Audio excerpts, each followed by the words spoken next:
All right, so the numbers are up a little bit again, pretty much everywhere. Um, Alberta, 133 new cases yesterday, but again, the active cases in Edmonton are still going up very, very slowly. Again, they're only at 236. Calgary is at 635. So it is in specific areas too. A lot of people, like I've been mentioning over the last few days, they're all paranoid. But the reality is that these increases in cases are in specific areas.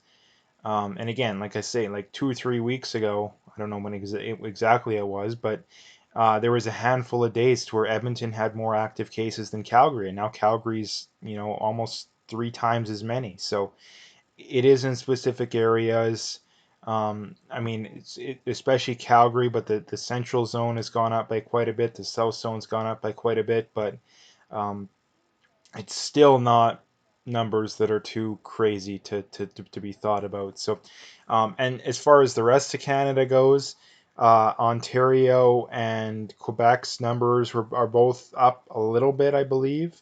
I haven't seen the numbers out of today because they haven't released them yet, but their numbers have both been up a little bit over the last few days. And why that's important is that, I mean, I know the city of Toronto's had the mask orders going since July 7th, and the city of Edmonton's apparently talking about it today. I hope they don't go through with that because it's stupid. But I mean, the solution is to just recommend it. Yeah, we're not going to make it mandatory, but we recommend people wear. That's the the the good middle ground, basically. So yeah, and the point being is that, like I say, Toronto's had mandatory mask orders since July 7th. So if masks actually affect the spread negatively or positively or neutral, whatever way you want to debate, we should see. I mean, if they work and clearly do prevent the spread, there should be a drop in cases already. Like there should be a drop in cases already out of Ontario, but from what I've seen, there isn't. Now again, we are just over 2 weeks, but what people don't realize is I believe the average incubation period's a week. So the cases should already be dropping in Ontario if masks work. And not to mention too, there's plenty of other cities that have this too. So I would really like to see the data. Like I'd really like to see the data on that. And I think to make one last point, um, if the data was there, I'm guessing that people would be pointing towards it. Like I'm pretty sure that they would be pointing towards that data if it existed. So because the fact that they're not pointing towards it, it's probably safe to assume, at least at this point, that masks don't really do anything. Again, the numbers out of the states were pretty high yesterday. As far as cases go and deaths go, they had another day up over 1,000, which is the first time in a long, actually, a second day, in a row, which is the first time since late May. So that's a little bit concerning. But again, they're testing a crap ton of people, and we know the numbers are inflated to a degree. So again, you have to take them with a grain of salt.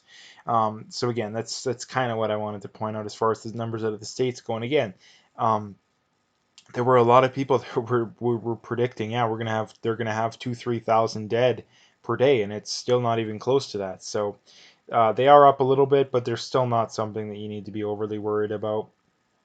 And my prediction as far as the numbers go is that they're going to have to level off within the next couple months. There's no way they can stay this high because eventually they're going to get to the point where literally everyone's had it. So it's going to have to level off. My guess is that it levels off probably within the next week or two to a degree, and then there's probably a bit of a pushback sometime in the fall or the winter, and then people will start panicking again.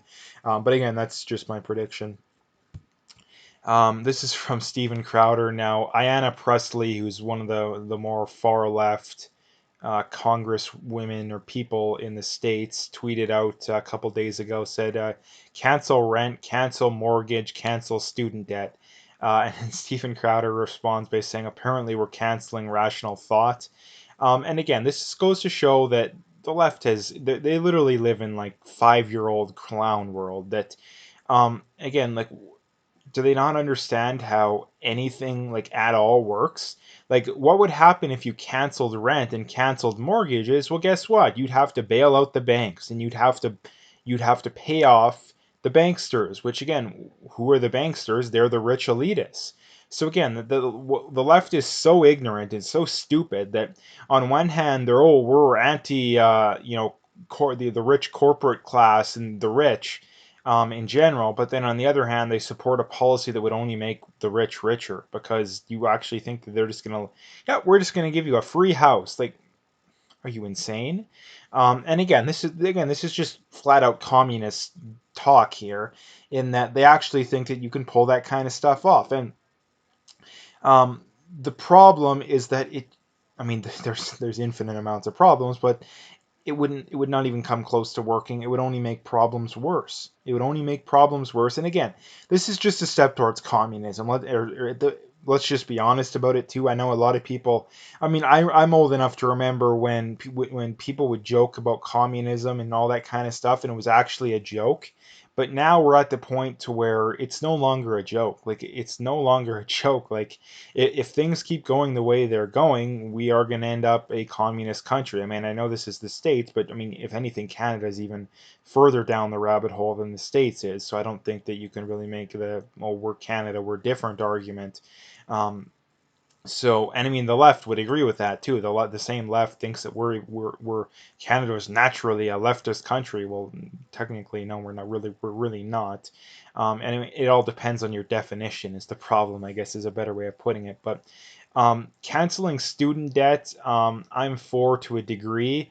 The problem is, I mean, I'm all for college students being able to default on their debt, but on the other hand, I mean, it's a lot of times it's no longer banks. But the solution to that is the government should not be involved in any of this garbage anymore. It should be exclusively banks, and banks should be able to deny people to go, for the simple reason that, again, if you go to a bank and want to get a gender studies degree, and you're going to go $100,000 into debt to get it, anyone with half a brain knows it's highly unlikely you're going to get a good paying job coming out of that, which means it's highly unlikely you're going to pay off that debt. So again, banks should absolutely be able to, or a better way of putting it is that people should be able to default on student loan debt, or declare bankruptcy, whatever you'd want to call it. But banks should be able to say, yeah, we're not going to give you a loan because you're going to go for a stupid degree and you're not going to get anything out of it. And that's the simple solution. So that one, they're right about to an extent. The problem is that they're still completely wrong, and that they think that everybody should be going. And I mean, that's one of the other many problems of college degrees too, is that so many more people have them now that they're largely pointless. Like I talk about so often, but um, the reason why college is so expensive nowadays is because the government let anybody go, and they'll give them however much money they want to spend to go. So universities and colleges see that and be like, hey, if people can't afford it, the government will just come in and pay for whatever the difference is. So we can keep jacking up our prices ad nauseum and continuously, and it's not going to change a thing because the government will just pay for whatever the kids can't afford to pay. So that is why college is so expensive. And I mean, it's also expensive because of all the bureaucracy and garbage that's going on. I mean, you look at some of these big universities and look at how many people are making, quarter million, $500,000 salaries that, like, what are they even doing? Like, there's some administrators you need, yeah, but for starters, why are they worth $500,000? I mean, maybe they are, but I doubt it. And why do you need so many people? I mean, I seen a post the other day about the U of A. They have they literally have hundreds of people who work for them that are making six figures. And not only that, I think they have like 50 people at least that are making $250,000 salaries or more. Like, how are these people so? You have all these idiots, and again, I'll call them idiots because I mean they're largely just ignorant of reality. Um, but and the other thing too is that their solution to it is, oh, we'll just make it free. Like, even though it's not free, it's just government subsidized. Well, what's going to happen for that? Well, the government's just going to print money to up the difference. Just going to make the cost of goods and services more or go up more.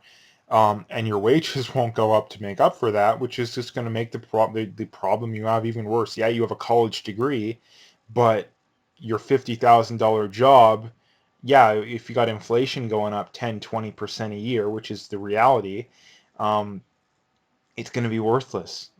10 years down the road, your $50,000 a year job is going to be minimum wage today, or probably even less.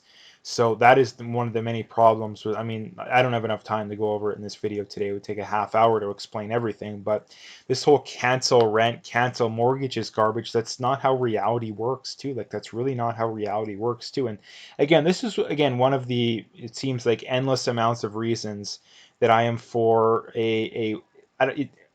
I'm not even saying necessarily it has to be like this, but a Wexit movement, or a simply a idea to where all the people on the left, you guys go have your country, you can have socialism, you can have communism, you can have whatever you want, and you let us have our own country, and we have the free market. We have guns, we have free speech.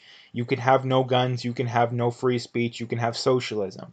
And again, this is one of the many reasons why you know that the left doesn't actually believe what they believe, because if they actually did, they would be for a policy like that. Wexit should have like 80-90% support. The only people that I can understand not support, I mean, they're still wrong, but I can understand not supporting Wexit, or at least even the concept of a Wexit, is people that live in Alberta or Saskatchewan that are on the left that have deep roots here. Those are the only people that shouldn't support a Wexit. But again, that's like 10% of the population, if that. I mean, you look at most, I mean, not most, but a lot of these people, number one, they don't have, not to mention, too, a lot of people that live in Alberta aren't originally, I mean, their family has moved here. Like, I mean, I know a ton of people that are, from Saskatchewan, Ontario, Quebec, the Maritimes, like a lot of that stuff. Like, a ton of people moved here during the oil boom because the jobs were so good here, the pay was so good here. So there's nothing stopping people from just going back. And not to mention too, um, Alberta is going to be a conservative. I mean, if the Liberals keep importing hundreds of thousands of third world immigrants here, yeah, things may change. But for the next generation at least, Alberta is going to be a conservative province.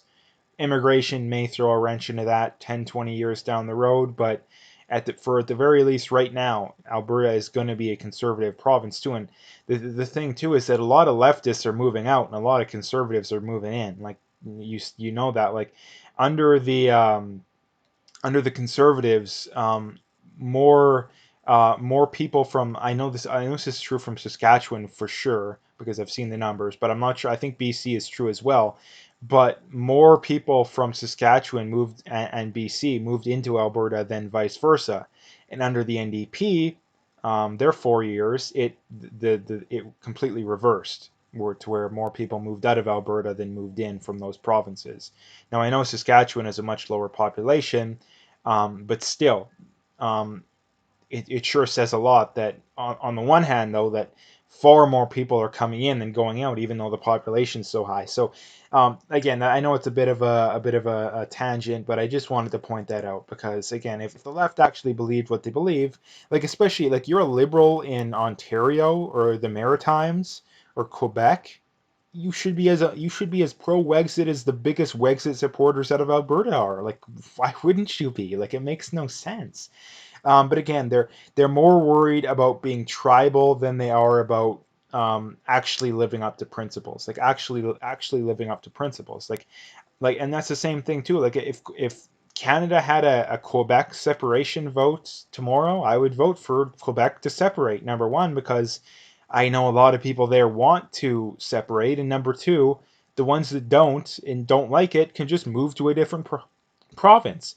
And yeah, there'll be a very small percentage of people that'll be screwed over. But again, if you believe in democracy, you don't. That's not how democracy works. Democracy is supposed to be the common good and all that garbage that, I mean, I don't believe in. But if we're gonna have democracy, at the very least, we should actually be consistent with it. So anyway, that's kind of a long talk there, but uh, this is from James Woods, and he links to a story that basically says the New York Times, or the family that owned the New York Times originally, were slave owners. And again, now we're canceling anybody who, I mean, we're tearing down every statue of anyone who was involved in slavery, even if you fought against slavery many times. Anybody who was involved with racism in the past is being canceled.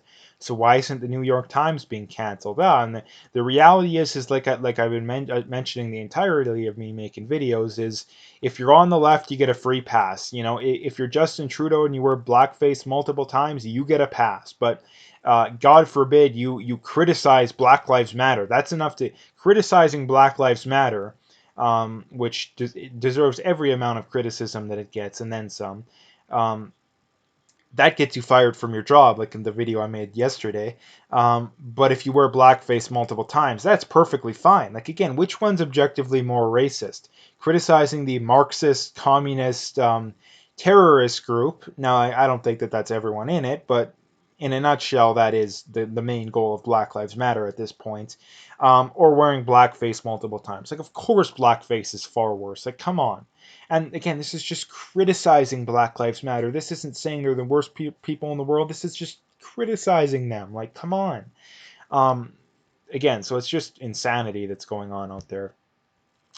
And this is something that happened actually a little while back, but I just came across it again. I was going to talk about it. I kind of forgot about it, but I want to talk about it again. And um, yeah, a guy in Quebec was arrested for not wearing a mask at a Tim Hortons. Like, again, like this is exactly what I brought up too with all the and what I've been talking about this entire time is that um, the debate when it comes to masks isn't even the most important part isn't even the mask itself. It's the fact that if they can force us to wear masks, they can force us to do anything. And again, people always deny the slippery slope argument, but the slippery slope has been true this entire time. This entire time. It was 2 weeks to flatten the curve, and we're at 4 months now. It was, I mean, I know things are partially to mostly reopen, but there's still pretty heavy regulations. Um, and not to mention too, life is still nowhere near back to normal. I mean, a ton of people are still out of work. I mean, a lot of that kind of stuff, but um, it's the slippery slope. It is the slippery slope. I mean, there's been talk this entire time of whether or not to make vaccines mandatory. Like, again, like not after that it'll be the chip. Like, again, like people need to recognize this too. And here's the thing when it comes to the mask the mandatory mask crowd is that if they acknowledge this and made it very clear to the government that this is like, hey, we want to make people wear masks. I mean, I still think they're completely wrong and they're total authoritarians, but I could at least somewhat understand them if they said something along the lines of, yeah, we want to make people wear masks, but that's where it stops. We don't want to force people to have vaccines or the chip or the contact tracing or any of that garbage. Just the masks. Like, if people said that, at least I could respect them. But the problem is nobody is saying that. Like, nobody is saying that for the simple reason, too, that again, I was talking to a guy on social media the other day, and it's actually it was a while back, but it was kind of first when the whole mandatory mask garbage was first being brought up, and he's like, I was debating him on it, and eventually it got to the point where again we're not going to find common ground, and then I just flat out asked, I don't know if it was a guy even, I just remember he's like, okay, well, how long do you think people should have to wear a mask? And they said, well, at least till the end of the winter of 2022. Like, we're talking at least a year and a half, even a little more, like at least. And again, this is the thing too when it comes to this whole mask garbage is that the average person he was hitting like, should people be forced to wear masks? And then they think that, oh, it only take like a month or two. That's not that bad. But the reality is that they want to make you do it for years. Like, again, like they're so manipulative and such liars. Um, it's not even insane. It's not even funny. Sorry, it's not even funny. So the last thing I wanted to bring up here is from Blacklock's reporter, who's been doing very good work actually. I mean, they're fairly nonpartisan, but they've been going after the Trudeau government over this whole weed garbage, so that's good. But they've pointed out something that's a little different topic in that they say found my souvenir $100 trillion Zimbabwe banknote in a desk drawer the other day. Zimbabwe in 1961 was a net exporter with the same net food exporter, sorry, with the same GDP as South Korea. President Mugabe drove it straight off a cliff. Never say politics can't screw up a country. Now, again, this is very important. Like, this is very important because, again, people have the idea that, oh, we can just have socialism and it'll be fine and all this garbage and we can just print massive amounts of money and it'll be fine. Like, no, it's not going to be fine. Like, the people are so ignorant, it's not even funny. And this is why Antifa and Black Lives Matter and these crazy leftists want to destroy history, and why they don't teach people about history. Like, the only history they want to teach people about nowadays is the Nazis and colonialism. Like, that's all they want to teach people about. They completely ignore communism. They completely ignore the fact that, every country that has had fiat currencies has eventually it completely collapsed. Like, you'd think that'd be more important than colonialism, or I mean, the Nazis were pretty bad and should be taught about, but um, colonialism's largely a complete BS because everybody was colonialists throughout the years. I mean, you look at the Islamic world, you look at pretty much every society. Was trying to conquer other societies. That's how the world worked for thousands of years. It's kind of a recent phenomenon for that not to be true. So that's, I mean, just kind of a lie. But again, the main point here is that, I mean, people have the "it'll never happen to us" attitude too. But I mean, you look at real inflation. Again, the government tells us, oh, it's 2-3%. It's steady, which again, that's not steady. I think anything over 1% is too much. Um, and again, that's on average. But the reality is that inflation's going like 10-20% a year. It's not 2% or 3% or whatever BS they tell you. Again, so we are headed down the same road too. And the problem too is that um, wages aren't going up to keep up with it too. Like, again, wages aren't going up to keep up with it too. And again, the big problem too is that the leftist solution is, oh, we'll just raise the minimum wage or just raise the average wage. But then the cost of goods and services goes up the exact, again, if the average wage goes up 10%, then the price of goods and services just goes up 10% to make up the difference, because a lot of most businesses aren't running massive margins. They can't just afford to just give everybody a 10-20% pay increase and not even notice the difference. Like, most businesses are not running massive margins. Like, they don't have some massive profit margins. I mean, a lot of businesses rely on their margins are very small. They just rely on volume. Like, I mean, you look at restaurants too. They don't have massive margins. Like, I know people who work there too. I know they don't have massive margins.